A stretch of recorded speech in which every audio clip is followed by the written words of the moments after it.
नमस्कार, मी डॉक्टर कविता राणे. बुलेटिन मध्ये आपल्या सर्वांचे स्वागत. मुख्यमंत्री देवेंद्र फडणवीस यांनी विरोधकांना आज आव्हान दिलं. मुद्दा आहे महिला आरक्षणाच्या बिलाच्या अंमलबजावणीचा. महिला आरक्षणासंदर्भात चर्चासत्र भरवा. फडणवीसांनी हे आव्हान दिले, जे सुप्रिया सुळेंनी स्वीकारले. तुम्ही वेळ द्या, आपण चर्चा करू, असं सुप्रिया सुळेंनी म्हटलं.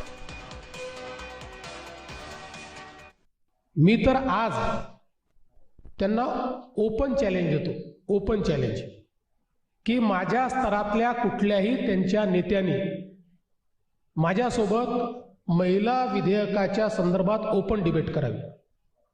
ओपन डिबेट, की याच्यामध्ये काय चूक आहे, या पद्धतीत काय चूक आहे, याच्यावर ओपन डिबेट करावी. ते करणार नाहीत, करू शकत नाहीत.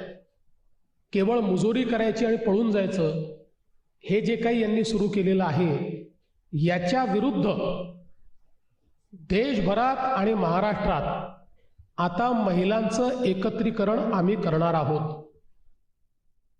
माझी तयारी आहे. माननीय मुख्यमंत्री म्हणतील ती जागा, माननीय मुख्यमंत्री म्हणतील ती वेळ, कारण का ते माझ्यापेक्षा जास्त व्यस्त आहेत.